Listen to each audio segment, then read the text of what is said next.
Bonsoir à toutes et à tous. Bienvenue à la cérémonie d'ouverture officielle de NCI Sport. Les portes du sport s'ouvrent allègrement et avec joie pour vous sur les antennes de votre chaîne de télé préférée, la nouvelle chaîne ivoirienne. Je suis très heureux, il faut être très honnête, très heureux, très fier de pouvoir partager avec vous cette aventure-là à partir de maintenant, tous les lundis. Mais je ne serai pas seul dans cette belle aventure. Je suis avec une tout aussi belle personne, avec Tia. Bonsoir Tia. Bonsoir Joël, bonsoir à tous et à toutes. Très heureuse de faire partie également de cette aventure NCI Sport qui s'installe. Et oui, ça y est, on sera avec vous tous les lundis soirs de 20h30 à 21h30 pour passer en revue l'actualité sportive de la semaine. Et oui, et puis pendant toute cette période de Coupe du Monde, puisque la Coupe du Monde sera à vivre en exclusivité sur NCI, on sera là pour vous accompagner tous les jours. Et bien voilà. Exactement. Alors, joli programme. Et tout cela, évidemment, agrémenté d'accessoires les plus beaux qui soient. Voilà. Et comme on sait bien faire les choses à NCI, on se choisit de très beaux accessoires humains, je précise.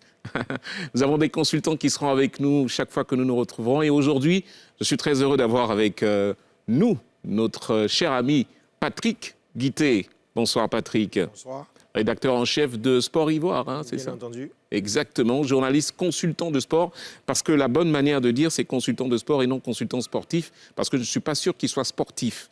Je sais qu'il connaît le sport, mais est-ce qu'il est sportif? Je ne sais pas, donc je vais me contenter de dire... Ah, vous êtes sportif? Je joue au football, au basketball également, donc... Vous avez parlé au passé, là? J'ai joué? Non, j'ai joué. Ah, vous jouez? D'accord, ok.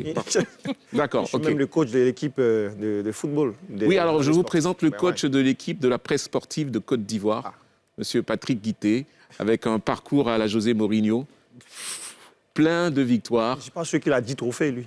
10 trophées, lui? Bon. Non, il les a. Mais il est un peu mieux payé que vous, je pense. Bon. Également avec nous, Nasser Eddy, consultant de sport, un fou, un fan, quelqu'un qui adore le football, le sport de manière générale, et qui a décidé d'en faire une partie de sa vie. Nasser, bonsoir. Mais vous avez tout dit. Bonsoir, Joël. Alors, j'ai tout dit, donc on a fini l'émission. Merci, ça a été un plaisir. Au revoir. Allez, aujourd'hui, donc, dans NCI Sport, premier numéro, qu'est-ce qu'on vous réserve? Au menu, c'est quoi? Regardez ceci.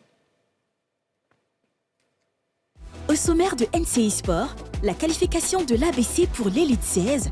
En prélude à la Coupe du Monde, NCI Sport vous fait revivre la qualification des Lions de la Teranga et se projette également sur les différentes rencontres des Sénégalais à la Coupe du Monde Qatar 2022. La non-titularisation de Franck Kessié doit-elle remettre en question sa place de titulaire en sélection nationale? Voici la question qui fait débat. Bonne soirée avec NCI Sport. Eh bien voilà, vous connaissez le programme, vous savez de quoi on va parler pendant une petite heure. Et je vous propose tout de suite d'entrer dans le vif du sujet. Première séquence de ce premier numéro de NCI Sport, on commence avec le VAR.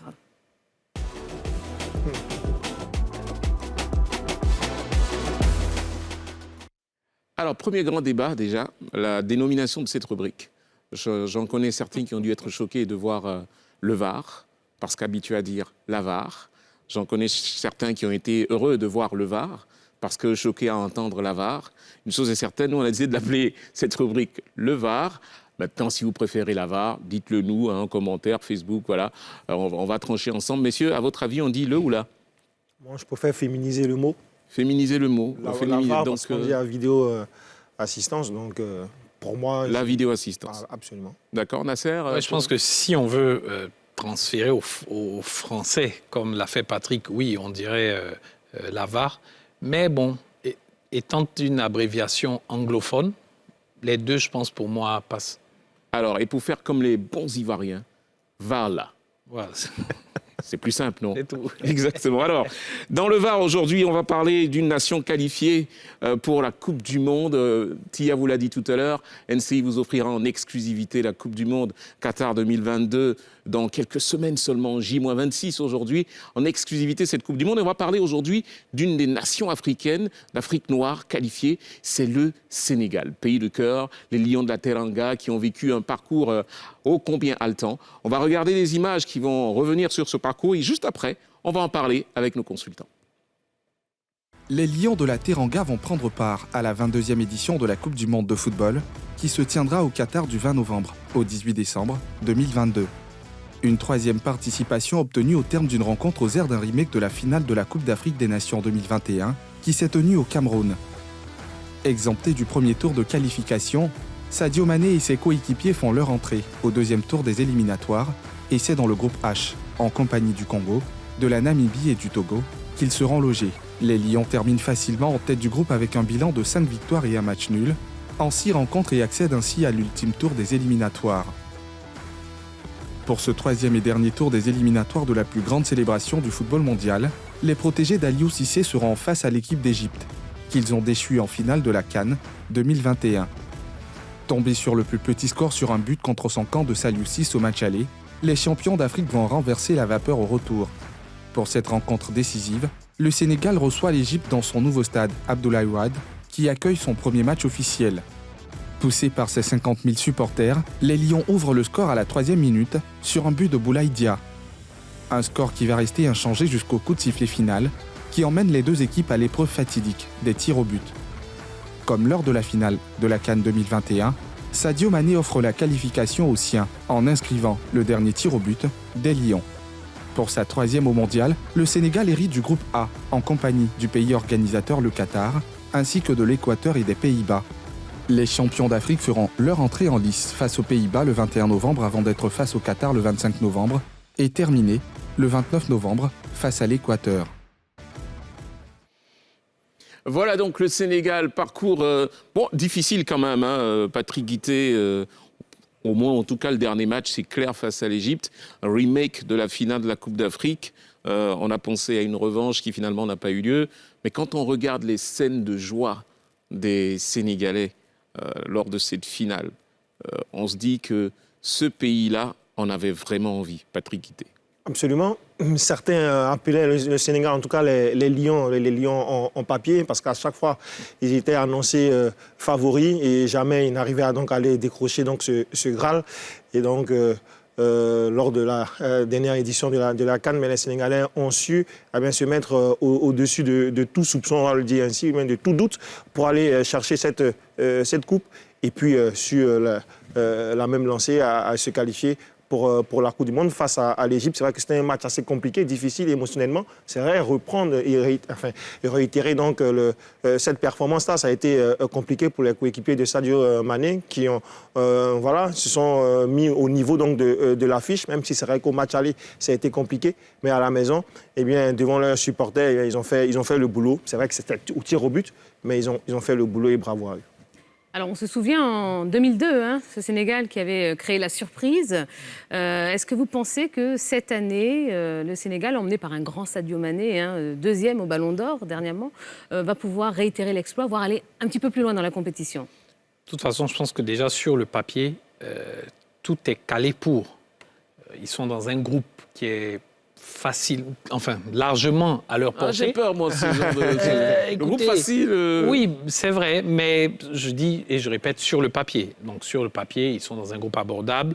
Le Sénégal a l'une des meilleures équipes, sinon peut-être même la meilleure de son histoire, peut-être même meilleure que celle de 2002, parce que quand vous regardez cette colonne vertébrale-là de Mendy dans les buts, à Mané en attaque en passant par Koulibaly, dans l'axe de la défense, Idrissa Gana Gueye dans le milieu de terrain, ça a fière allure et je connais beaucoup de nations, même hors africaines, qui rêveraient d'avoir cet effectif-là. Donc, clairement, oui, les ingrédients pour moi sont réunis pour qu'ils aillent aussi, peut-être plus loin même qu'en 2002, pourquoi pas. Alors, je ne sais pas, c'est peut-être moi qui ai une lecture ou biaisée par le fait qu'on en a tellement attendu de ces nations africaines que finalement, je suis un peu blasé.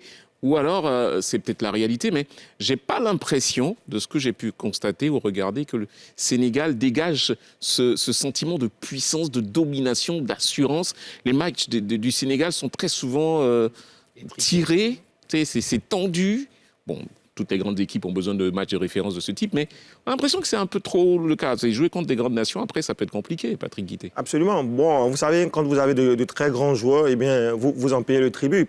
Pourquoi? Parce que ces joueurs sont surutilisés, surexploités. Et quand ils reviennent en sélection, c'est vrai qu'on ronronne un tout petit peu. N'empêche qu'il y a de la qualité dans cette équipe. Donc du Sénégal, de la qualité individuelle. Il a parlé de Kalidou, de Sadio Mané, d'Idrissa Gana Gueye également, d'Edouard Mendy. C'est vrai que hier, il y a quelques mois, on aurait pu être aussi optimiste que Nasser, mais ces temps-ci, c'est vrai que malgré la qualité individuelle, malgré la deuxième place donc de Sadio Mané au Ballon d'Or, eh bien on est quelque peu inquiet par rapport aux individualités. Pourquoi? Parce que j'avais Edouard Mendy qui ne joue plus beaucoup à Chelsea, parce qu'il est revenu de blessure. Et bien, il y a Kepa Arrizabalaga qui a pris sa place. Vous avez Kalidou Koulibaly qui a rejoint Chelsea, également des bobos physiques, donc qui ne joue pas beaucoup. Vous avez Sadio Mané, c'est vrai, qui vient d'arriver au Bayern de Munich, mais qui, voilà, on essaie de le comparer un tout petit peu à Robert Lewandowski, même si ce n'est pas le même style, le même registre. Donc, c'est vrai qu'à l'approche de la Coupe du Monde, ce n'est pas que le Sénégal. Vous avez également la France et plusieurs autres nations qui sont inquiètes parce qu'il y a plusieurs joueurs qui sont blessés. Mais je pense que ce Sénégal-là, avec des joueurs, de jeunes joueurs tels que Ismaïla Assar, qui lui, à Watford en Championship, est en train de faire de belles choses, pourra créer la surprise. C'est pas d'être prêt aujourd'hui, c'est d'être prêt le jour J. Et je pense que le Sénégal a la capacité, la qualité individuelle, technique également, et mentale pour pouvoir passer ce groupe-là. Après, moi, je ne pense pas que ce serait une surprise si le Sénégal parvenait à se qualifier pour les huitièmes de finale. Non, du tout. La surprise pourrait arriver peut-être si le Sénégal devient cette première nation africaine-là à briser ce plafond de verre des quarts de finale, oui. Mais là, ça ne serait pas pour moi une surprise que le Sénégal passe ce premier tour. Tia, est-ce que nos chers téléspectateurs, les chers Ivoiriens, pensent la même chose?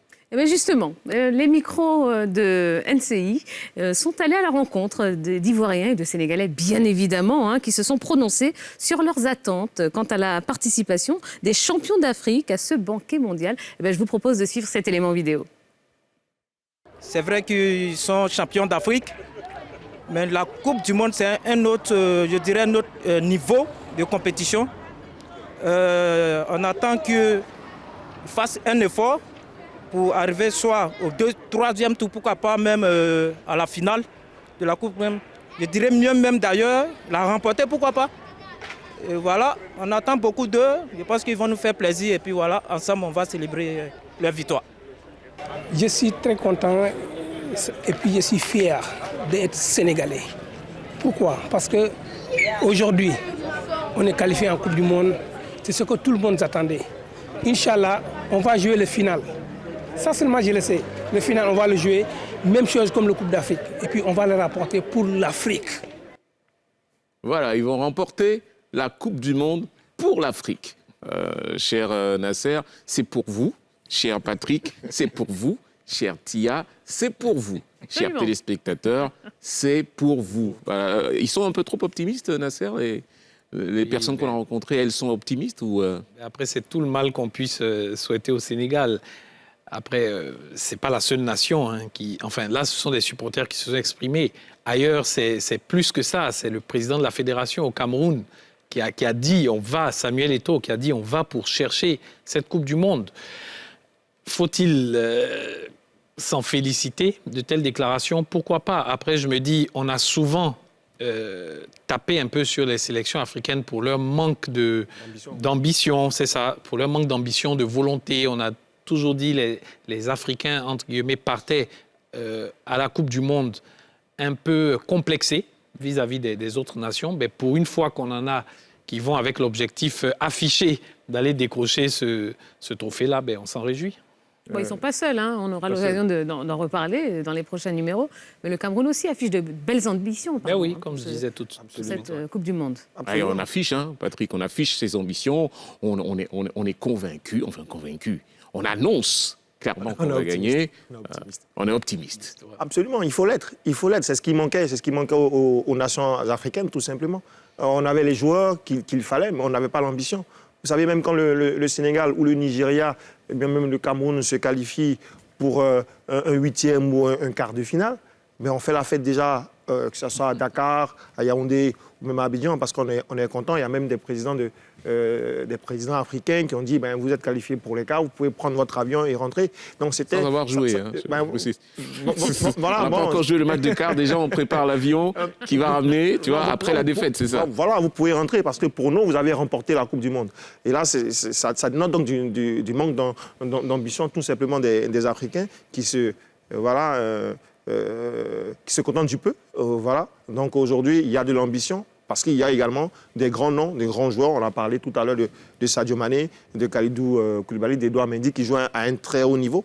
Donc, vous ne pouvez pas jouer à un niveau, au même niveau que Lewandowski, Haaland ou Benzema et arriver à la Coupe du Monde, jouer petit bras. On en avait à l'époque. Avec, absolument, mais c'est ce que je dis. Didier Drogba, Yaya Touré chez nous, voilà, Samuel Eto'o, Emmanuel Adebayor avec le Togo qui allait à la Coupe du Monde 2006. Mais les objectifs n'avaient jamais autant été affiché. Absolument. Quelqu'un dirait la victoire à la Coupe du Monde n'est pas déclarative. Hein. Oui. Il faut jouer des matchs, il faut les gagner. Non, ce n'est pas un décret. C'est pas un décret qu'on signe par autorité. Justement, parlant de cette victoire à la Coupe du Monde, potentiellement, comme annoncé par nos chers téléspectateurs qu'on a rencontrés, et puis un peu par vous, messieurs, je sens que vous êtes, vous avez la grinta, vous sentez que ça va le faire. On va parler de la poule de cette équipe du Sénégal, la poule A, avec donc l'Équateur, le Qatar, foudre de guerre ou pas, on le saura, et puis également avec les Pays-Bas. Voilà, on va présenter cette poule-là et on va parler juste après. Le Qatar, le Sénégal, les Pays-Bas et l'Équateur constituent la poule A de la 22e Coupe du Monde de football. Ces 4 nations ont connu diverses fortunes dans cette compétition qui ne leur a pas encore souri. Découvrons ensemble le Qatar, le Sénégal, le Pays-Bas et l'Équateur. Débutons par le Qatar. Les Al-Anibi ou Bordeaux ont disputé 11 fois le tour préliminaire de la Coupe du Monde, mais n'ont jamais su trouver la recette pour valider leur billet. Cette année, ils découvrent la compétition à la faveur de leur statut de pays hôte. Malgré sa position de petit pousset du groupe A, le Qatar est dans une forme olympienne, seulement 2 défaites sur les 10 derniers matchs et 16 buts inscrits contre 10 encaissés. Même si son manque d'expérience est évident, le Qatar est doté d'une excellente organisation offensive, ce qui en fait une équipe capable de créer la surprise. Some kind of consolation later on. Might find it now. They're determined to keep this clean sheet. Congratulations to Qatar. They have beaten the UAE at the Al Bayt Stadium by 5. En phase de groupe, la sélection hollandaise semble avoir mûri. Nation la plus prolifique, longtemps plombée dans l'inconstance de ses attaquants, la Hollande espère cette fois faire la différence, compte tenu notamment de l'état de forme de Steven Bergwijn, auteur ce début de saison de 6 buts en 5 matchs avec l'Ajax Amsterdam. Ambiance. Enfin, l'Équateur se distingue comme une équipe solidaire et parfois difficile à manœuvrer. Lors des qualifications de la zone Amérique du Sud, la Tri a notamment battu la Colombie et le Chili, plus expérimentés. Elle a aussi arraché des points aux géants argentins et brésiliens. Une débauche d'énergie qui lui a valu l'obtention de la 4e place qui assure le dernier ticket pour une accession directe en phase finale. Mais le manque d'expérience de nombreux jeunes joueurs et l'instabilité de la défense, 19 buts encaissés en 18 matchs de qualification, constituent les faiblesses de l'Équateur. Le pays hôte a affronté une seule fois l'Équateur et s'est imposé sur le score de 4 buts à 3. En revanche, il n'a jamais rencontré ni le Sénégal ni les Pays-Bas.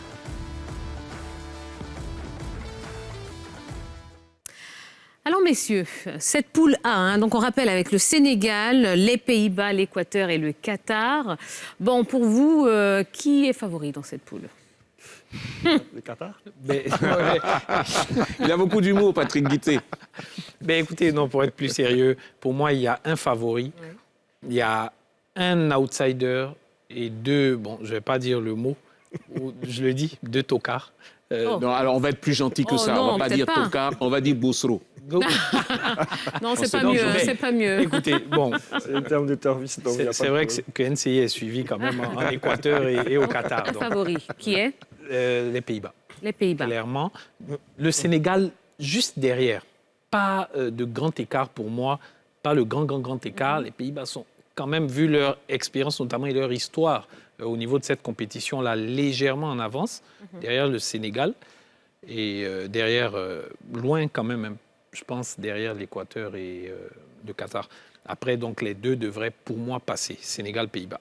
Patrick Guité, les Pays-Bas ont marqué 33 buts pendant la phase de qualification. C'est une machine à but. Hein. Premier match du Sénégal face aux Pays-Bas. C'est là le vrai test, en vérité. C'est pas la même chose. Les matchs de qualification, c'est pas la même chose que le mondial. Et puis c'est vrai également que les Pays-Bas sont favoris, mais vous avez des attaquants tels que Memphis Depay qui aujourd'hui ne jouent pas parce que blessé. Vous avez un joueur tel que Wijnaldum qui est blessé, qui est forfait même pour la Coupe du Monde. Frankie de Jong qui est coéquipier de quelqu'un dont on va parler tout à l'heure, qui n'a pas le temps de jeu à Barcelone. C'est vrai que ça sera différent parce qu'on va avoir des joueurs qui vont arriver éreintés, fatigués. C'est pour ça que je dis que le Sénégal a un coup à jouer parce que même si vous avez des joueurs qui n'évoluent pas à un très haut niveau, mais qui n'ont pas assez le temps de jeu, mais quand ils arrivent à la Coupe du Monde, je pense qu'ils ont cette fraîcheur physique qui leur permet donc d'aller au bout de leurs efforts. Oui.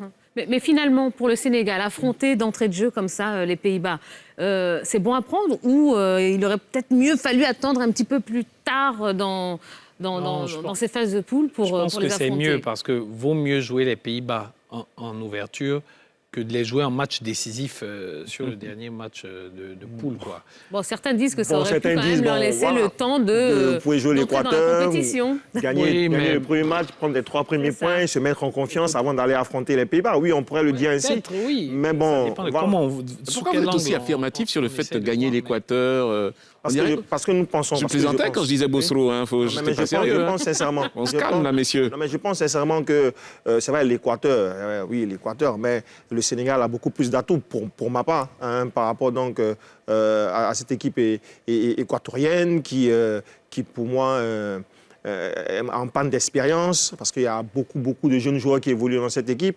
Donc pour moi, oui, ce sont deux équipes, que ce soit le Qatar ou l'Équateur, qui sont prenables pour le Sénégal. Après, comme on l'a dit, ce n'est pas un décret qu'on signe, il faut être sur le terrain et jouer. Mais quand on prend les qualités individuelles des joueurs, je pense que le Sénégal est juste derrière les Pays-Bas. Oui, mais il faudrait que l'on précise pour les téléspectateurs que ce ne sont juste que des suppositions qu'on est en train de faire. Nous ne sommes pas des devins. Hein. Nous ne sommes J'aime pas bien des le système de poulpe. défense, c'est-à-dire au cas où ça se passe mal. Ben oui, non, mais c'est jamais facile de prédire des résultats d'avance. Bien sûr. Mais sur le papier, donc, comme on l'a dit, voilà. Avant toutes les compétitions, il y a les favoris. Ben oui, exactement. Exactement. Écoutez, messieurs, on va marquer la première pause de cette émission. Moi, j'ai l'habitude d'appeler cette pause-là la pause alimentaire. C'est la pub, elle nourrit la chaîne. Donc, c'est une pause qui est alimentaire. On se retrouve dans quelques instants. À tout de suite. Voilà, nous sommes de retour et nous sommes toujours en direct dans NCI Sport sur NCI. Rendez-vous tous les lundis à partir de 20h30 avec Joël Amos-Badi et Tia et aussi avec nos consultants. Aujourd'hui, nous sommes avec Patrick Guité et avec Nasser Eddy. Alors, nous allons entrer dans une phase de cette émission où c'est une phase qui me rend plutôt fier, je le reconnais, parce que voilà, c'est l'éléphant Barry souvent. L'éléphant Barry, il fait beaucoup de bruit et ça nous fait plaisir.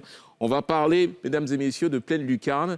D'abord le générique de cette rubrique et vous comprendrez pourquoi je parle d'éléphant qui barille.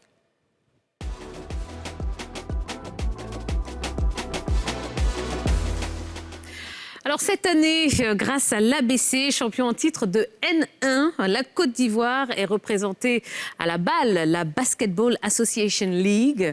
Et oui, on parle évidemment de basketball. L'ABC a fait le job et accède au deuxième tour des éliminatoires de cette compétition. De retour à Abidjan, le capitaine des Fighters, Stéphane Konaté, a bien voulu être des nôtres ce soir. Avec lui, on va parler de ce zéro faute sur le chemin qui mène à la BAL. Merci de l'accueillir sur le plateau de NCI Sport. Stéphane Konaté qui nous rejoint maintenant. Je ne vais surtout pas me hasarder à faire un concours de taille avec lui parce que je suis clairement petite taille. Mais exceptionnellement aujourd'hui, Nasser Eddy est plus grand que lui. On a surélevé le siège de Nasser et c'est parfait, le monde est beau. Oh, mais on ne donne pas tous les secrets, monsieur Joël Amos-Badi. Assez de mener à pivot. Les secrets de fabrication doivent être tus, on le sait. Désolé, vraiment désolé. Alors, Tia, on reçoit... c'est quasiment une icône, Stéphane Konaté. Bon, alors, Tia qui est une... Alors, c'est pas une fan, Tia, c'est une folle. de basket. Voilà, Oui, il donc, faut bien dire de basket. Je la laisse diriger ça, S'il vous vous allez plaît, comprendre pourquoi je dis ça. Allez. Pas d'arrêt hein, entre Non, folle et pas de du tout. basket, s'il vous plaît. Alors, bonsoir Stéphane. Bonsoir Tia. Comment allez-vous? Ça va très bien. D'accord, bienvenue déjà sur le plateau de NCI Sport. Vous êtes notre premier invité, donc c'est vous qui inaugurez l'émission. On est super content de vous avoir. Alors déjà, félicitations pour ce parcours. D'abord face au Stade Malien, ensuite l'AS Nigélec et enfin l'Élan Coton Basketball Club. Un 3 sur 3, hein, on peut le dire, pour ce premier tour. Est-ce que vous vous attendiez à une telle performance? Moi, personnellement, connaissant la compétition, je pense que je ne m'y attendais pas. C'est mieux comme ça parce que tu ne peux pas mieux, en conséquence des causes. Et puis après, quand tu vas tomber ici sur des équipes qui sont un peu plus faibles, tant mieux. Oui. Mais quand tu sous-estimes un peu la compétition ou les adversaires, tu ne mets pas trop de sérieux dans la préparation et puis après, il peut y avoir de mauvaises surprises. Donc voilà, on a mis un peu plus de sérieux dans cette préparation-là et puis je pense que les dirigeants aussi ont suivi. Voilà. Alors, vous avez beaucoup parlé de préparation. Hein. Oui, il faut ça. On va en parler justement de cette préparation. Qu'est-ce qui a fait la particularité de cette préparation? C'est vrai que vous avez dit que vous avez décidé de penser que ça allait être difficile, donc vous avez travaillé dur, mais de manière très précise, qu'est-ce que vous avez fait durant cette préparation? Regroupement, vous êtes allé dans un autre pays, enfin, qu'est-ce que vous avez fait exactement? Non, tout s'est fait ici, au Palais des Sports, plus précisément dans le Hall 1. Donc, on avait, sous la houlette du coach titulaire Franck Silva, avec cet adjoint Anderson Afi et puis M. Kwaku Paulin. Donc, je pense que ce sont des entraîneurs très expérimentés, très chevronnés. Ils connaissent la compétition.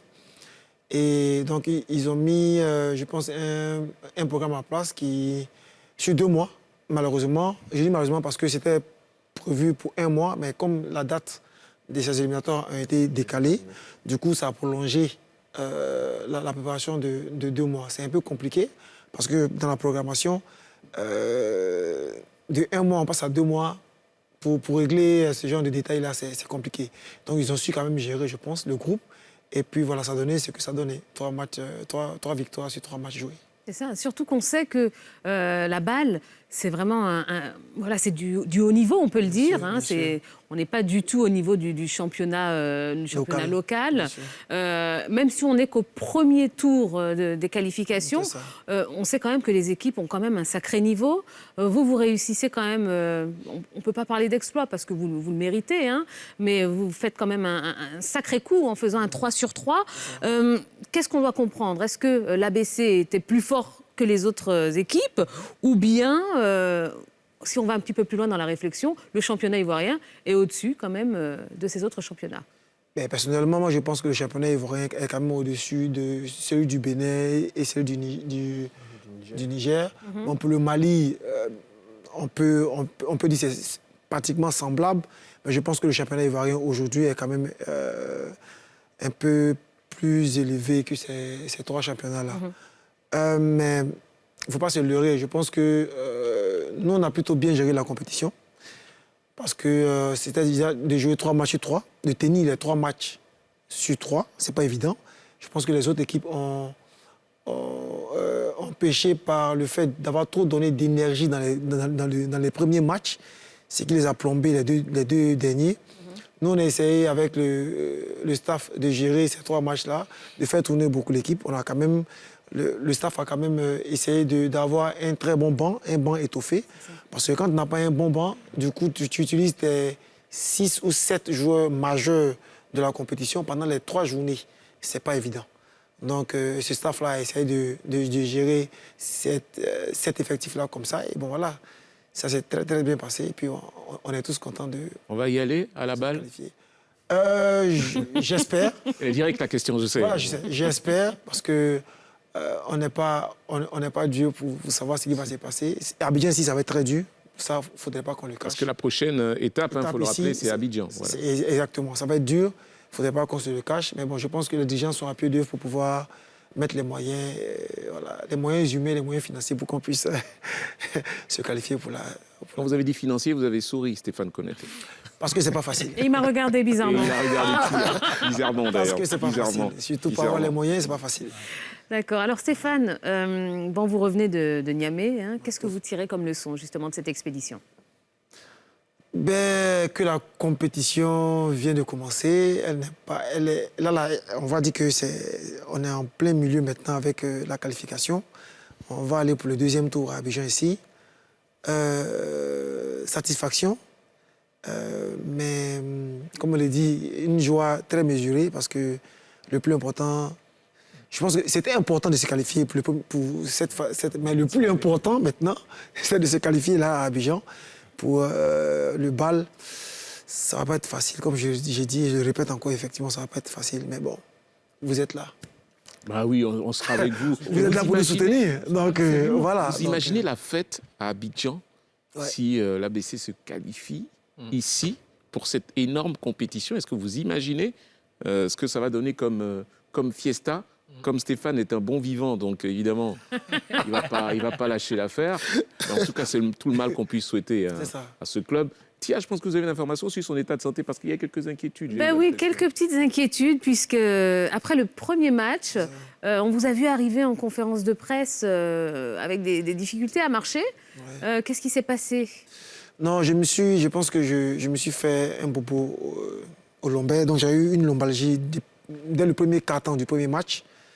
Ça m'a fatigué. Donc du coup, j'ai pas pu jouer tout le match. Je suis rentré qu'au 4e quart-temps du premier match. Et puis, bon, à la fin, c'était un peu chaud. Donc, je suis même allé, effectivement, à la conférence de presse, vraiment en boitant. Mais bon, je pense que le staff médical a essayé de gérer ce bobo-là au mieux. Déjà, pour ne pas que je force, mais tout allait dépendre de comment l'équipe allait se comporter pour que moi, je puisse soit entrer à quelques phases. Et puis bon, voilà quoi. Mais bon, c'était bien quand même. Ils ont quand même pu gérer. On comprend que vous avez joué ces 3 rencontres étant blessé. Oui, avec une lombalgie sévère. Excusez-moi, vous êtes sûr qu'il est humain, ce garçon? Parce que moi, je l'ai vu faire des choses avec les éléphants. J'ai douté de son humanité.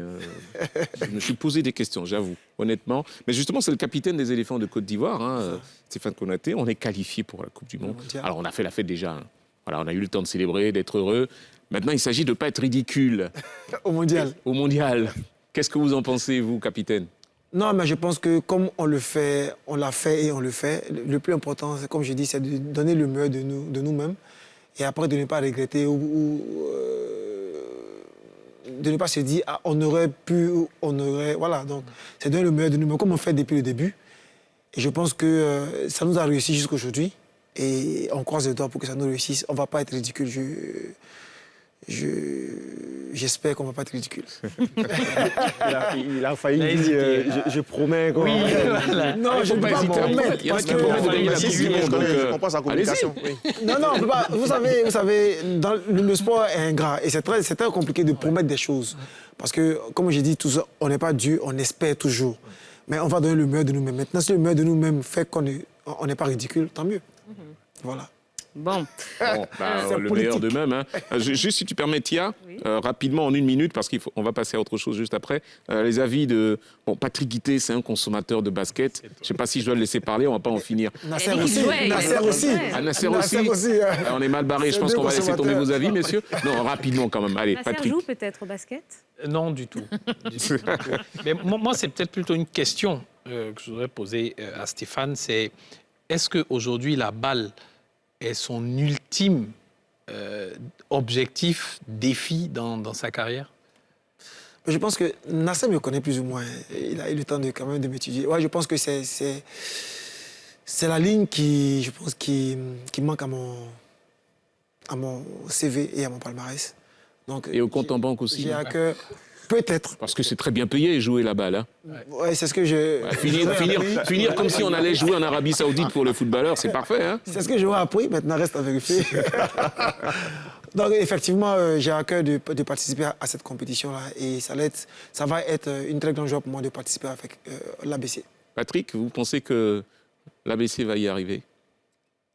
L'ABC a les moyens d'y arriver. L'ABC a fait un recrutement important. Moi, j'ai vu des recrues qui se sont tout de suite démarqué, et même à l'absence, parce qu'il était un peu blessé sur le banc.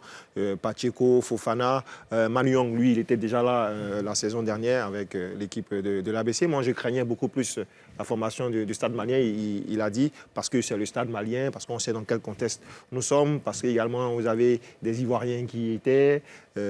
Donc, il y avait une sorte de rivalité, et l'ABC a su gérer cela. Donc, moi, j'attends tout simplement l'élite 16, ici à Abidjan. Moi, j'ai confiance en l'ABC, et je pense qu'ils ont les moyens d'inscrire ou de planter le drapeau de la Côte d'Ivoire pour la première fois de son histoire dans cette compétition, qu'est la balle. Et vous savez quoi? On ne va pas être objectif du tout. Nous aussi, on a confiance en la BC. C'est dit, au moins, c'est clair.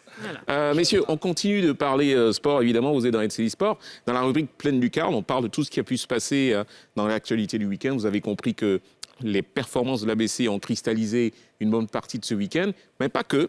Il y a eu aussi le match de la CAN, de l'éliminatoire de la CAN U23, de nos chers éléphants, je ne sais pas si on va dire locaux finalement, parce qu'en vérité, il n'y a pas un seul joueur expatrié, mais bon, ça, c'est un gros débat. Donc, la sélection conduite par Emers Fayet, qui a fait un match nul à Niamey. Hein. Oui, voilà. Ouais. Exactement.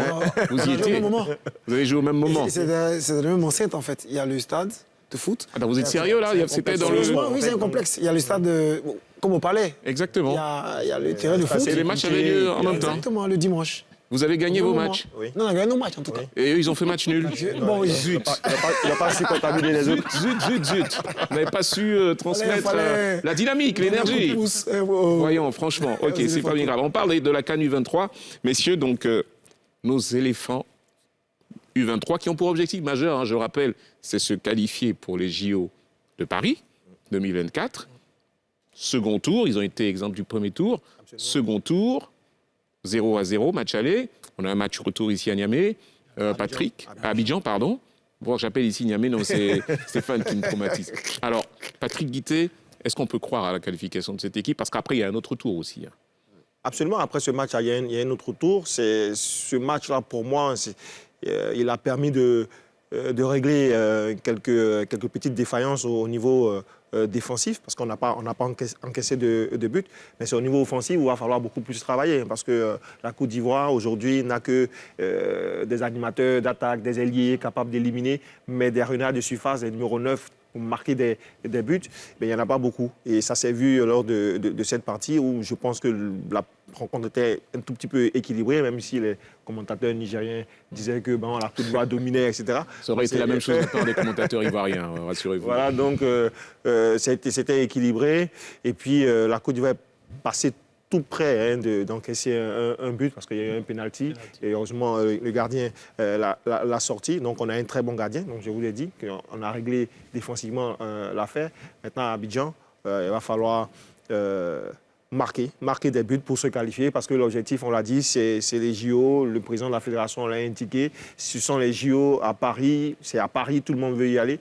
Mais avant, il y a la CAN U23, parce que c'est ça l'objectif qui est juste devant. Moi, je voudrais savoir, messieurs, est-ce que vous faisiez partie de ceux qui espéraient ou qui croyaient en une victoire de la part des éléphants U23? Ben, clairement, oui, parce que déjà, le Niger, ce n'est pas un foudre de guerre non plus sur le continent. Et quand on voit ce que cette équipe U23, alors c'est vrai, ce ne sont pas les mêmes joueurs qu'à Tokyo il y a un peu plus d'un an, mais franchement, on a le vivier nécessaire pour accrocher quelque chose, quoi, et même pour aller beaucoup plus loin que ce deuxième tour préliminaire-là. Et tout à l'heure, Patrick parlait de la phase du compartiment offensif de l'équipe, mais franchement, croyez-moi qu'avec la triplette Amad Diallo, Diakité Oumar Konaté, Karim, qui ne sont pas là, malheureusement, parce qu'il faut noter que ce n'est pas une date FIFA, donc les clubs n'ont pas obligation de libérer les joueurs.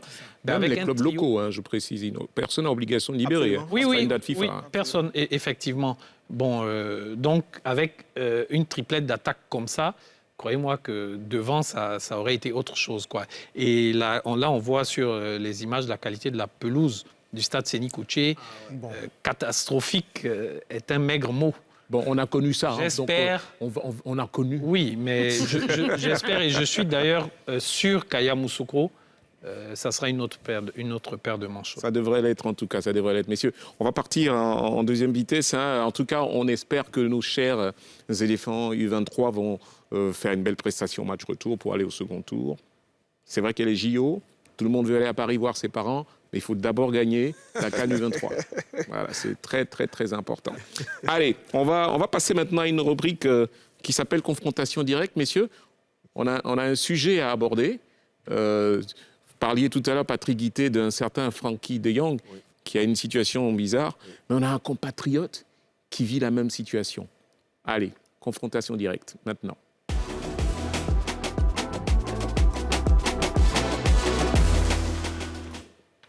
Alors, messieurs, monsieur Franck Kessié, puisqu'il s'agit de lui, le sieur Franck Kessié, la panthère de Zébizékou, ne rugit plus depuis quelque temps sur les stades.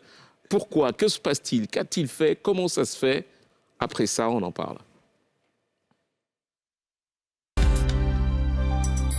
Arrivé en grande pompe le 6 juillet dernier au FC Barcelone, en provenance du Milan AC, Franck Kessié ne comptabilise que 3 titularisations en 11 matchs joués sous ses nouvelles couleurs. Pour Téléphone de Côte d'Ivoire, nous allons en parler avec nos consultants dans la confrontation directe. Bonne soirée dans NCI Sport.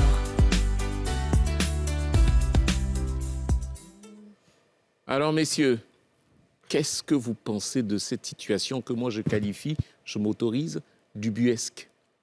C'est quelqu'un qui a été présenté comme une grosse recrue. On a vu la cérémonie. Il était sapé d'ailleurs, hein, très joli costume bleu. Il ne joue pas. Patrick Guité. Moi, je comprends. Je comprends qu'il ne joue pas. Et j'ai été l'un de ceux qui n'ont pas compris son départ donc, du Milan pour le FC Barcelone. Pourquoi? Parce que, à Milan, on pouvait... C'était le patron, très souvent capitaine, celui qui tire les pénaltys. Il était installé et il a réussi donc à porter cette équipe après 10 ans de disette au Scudetto.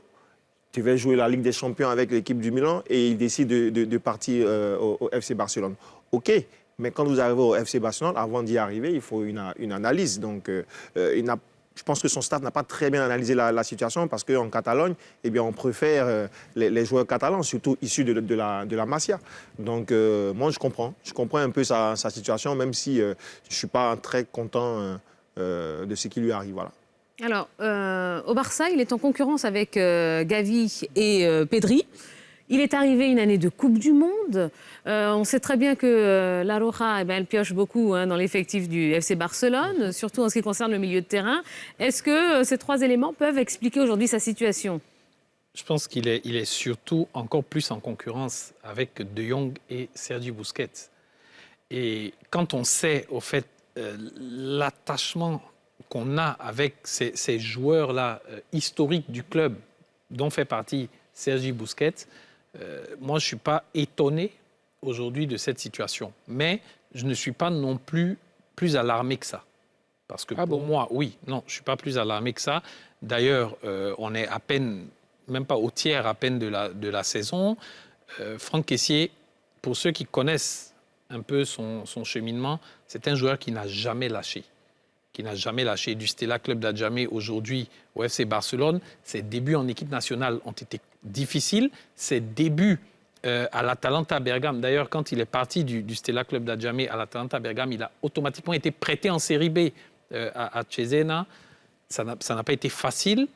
Donc, c'est quelqu'un qui s'est toujours battu et qui a fini par s'imposer dans la difficulté. Et pour moi, aujourd'hui, quand je vois des performances comme celle de Sergi Busquets, qui franchement pour moi depuis 2-3 saisons est clairement sur la fin, et n'eût été son attachement à ce club ne serait même plus titulaire dans cette équipe, je me dis que tôt ou tard la place finira par se faire prendre par Franck Kessié. Vous avez dit tôt ou tard, ça peut être tard. Hein. Non, je ne pense pas que ça sera non plus beaucoup plus tard que ça.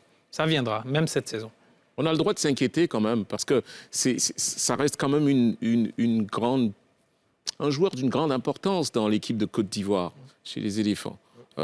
Et on voit un joueur de cette envergure-là qui ne joue pas. Bon, vous me direz que Dans l'équipe de Côte d'Ivoire, on est habitué à voir des joueurs qui ne jouent pas jouer. Hein. Non, mais c'est pas bon. Bon, on l'a pas inventé, ça. Même en France, on l'a fait à une époque. Giroud ne jouait pas, il jouait. Mais bon, je veux dire, un joueur aussi important qui ne joue pas, le rythme, ça manque. On a vu la situation de Serge Aurier, à un moment, il manquait de rythme, ça se voyait quand il jouait avec les éléphants. C'est préjudiciable. Alors oui, c'est vrai que Nasser ne veut pas s'alarmer, mais c'est vrai que c'est inquiétant. C'est inquiétant parce que Franck Kessié, c'est un cadre de l'équipe nationale, il faut du rythme. Et moi, je l'ai vu lors après le dernier match donc, de FC Barcelone. Le FC Barcelone a quand même gagné 4-0, mais quand on lui pose des questions, son body language, donc, ça ne transpire pas la confiance ou quelqu'un d'heureux d'être avec le FC Barcelone, parce qu'il dit qu'il fait tout à l'entraînement, mais après, le choix revient donc à l'entraîneur. Donc, pour moi, il n'est pas très content de sa situation, mais elle est là, parce qu'on est à quelques semaines de la Coupe du Monde. L'Espagne est en train de se préparer, et quand l'Espagne se prépare, c'est véritablement au milieu de terrain. Quand on parle de milieu de terrain, elle a dit, Tia, au niveau de FC Barcelone, on va puiser les milieux de terrain, et là-bas, il y a Busquets, et Gavi et Pedri. Il va se battre, oui, mais il y a beaucoup plus fort que lui qui n'a pas réussi. Je vais parler de Yaya Touré, qui était à FC Barcelone et qui a été mis sur le banc parce qu'il y avait qui? Sergio Busquets. Pourquoi? Lui-même. Absolument. Des années plus tard, il barre la route Yaya encore. Touré n'a pas réussi quand même. Alors, il n'est pas d'accord avec vous quand vous dites que Yaya Touré n'a pas réussi. C'est pas que Yaya Touré n'est pas meilleur que Busquets. Non, je ne dis pas cela. Mais je dis qu'il y a des choix qui sont faits, même en Côte d'Ivoire ici, je pense 2014-2016, dans cette période-là, à l'Estanda, vous aviez Aefimi, le gardien Aefimi Christopher, qui est international béninois, et Sangaré Badra, qui est international ivoirien. Mais on a préféré vous savez que vous osez quand même, Patrick, vous osez la comparaison quand même. Non, en fait, Barcelone à Estanda. Non, en fait, c'est pour vous dire, mais absolument, c'est pour dire qu'il y a une préférence nationale, tout simplement. Et là, on est en Catalogne, et on parle de joueurs issus de la Masia. Donc, on ne va pas mettre ces joueurs-là sur le banc et faire la promotion de Franck Kessié. Et c'est ce que je disais, il fallait analyser toute cette situation avant d'aller donc au FC Barcelone. Alors moi, je voudrais poser la question à Stéphane Konaté, qui est sportif. Oui. Hein, si vous étiez à la place de Franck Kessié, donc imaginez, finalement, vous feriez quoi? Qu'est-ce qu'il doit faire? Il doit rester et attendre patiemment que son heure sonne, ou bien il devrait partir, se relancer ailleurs? Bon, déjà, c'est parce que c'est Franck Kessié qu'on en parle. Sinon, il y a plusieurs joueurs dans ce genre de cas-là. Ça s'appelle une balle perdue. Non, c'est vrai, parce qu'il y a eu Pépé qui a quitté... Arsenal. Non, qui a quitté d'abord le championnat français pour aller à Arsenal. Oui, Il n'a pas joué. Il y a oui. Dembélé qui a quitté, je ne sais pas où, là, pour aller jouer au Barcelone. Il n'a pas joué aussi. C'était des signatures comme pour Kessié. Grande pompe. Mais bon, c'est pas Kessié. Maintenant, pour répondre à ta question, moi, je pense qu'il a signé pour combien d'années? 3 ou 4 ans, 3 ou 4 ans, je pense. Donc, 2026. qu'ils se battent, comme Nasser l'a dit, c'est son travail, qu'ils se battent. Et puis, voilà, pour gagner sa place, c'est pas évident, c'est vraiment pas évident parce qu'effectivement, il y a la Coupe du Monde qui arrive. Les Espagnols vont préférer les joueurs espagnols pour pouvoir avoir le rythme, tu vois, par rapport à l'équipe nationale. Mais bon, je pense qu'il n'a pas trop de chance. Nasser, Patrick Guita a dit que vous ne voulez pas vous alarmer. Vous faites exprès de ne pas vous alarmer. Vous êtes vraiment, ou bien alors vous êtes vraiment rassuré malgré tout? Non, je suis pas plus paniqué que ça. Je suis pas plus paniqué que ça parce que pour moi, tout à l'heure, vous avez pris l'exemple de certains qui ne jouaient pas en club et qui étaient quand même appelés en équipe nationale. Mais honnêtement, la trajectoire est différente avec celle de Franck Kessié. Franck Kessié, il a 25 ans aujourd'hui. Il y a encore l'avenir devant lui en football. 25 ans, vous êtes dans la fleur de l'âge. Il a l'avenir. Il a franchi... Quoi qu'on dise, c'est vrai que entre le Milan AC... Excusez-moi, je bois un peu d'eau. 25 ans, non? Non, j'ai juste soif. Oui, Ah, d'accord. 25 ans. Oui. Oui, Continuez, Nasser. Vous m'avez coupé dans mon... Non, continuez. Donc, il a l'avenir Dans la devant fleur lui. de l'âge. Oui, ce que je disais, c'est 25 que ans. c'est vrai que côté histoire, côté palmarès, le Milan AC et le FC Barcelone, ça se vaut. Mais sur les dernières années, clairement, le FC Barcelone, c'est quand même au-dessus un peu du Milan AC. Donc, c'est un cap qu'il franchit, c'est un palier qu'il franchit. Et aucun palier n'est facile à franchir. Forcément, il ne pouvait pas non plus arriver comme ça sur un plateau d'or et tout allait s'offrir à lui, comme par exemple, c'est le cas pour Lewandowski. Mais il finira, et ça, j'en suis persuadé, je le répète, par s'imposer. Et vous pensez que sa situation peut changer après le mondial ou pas?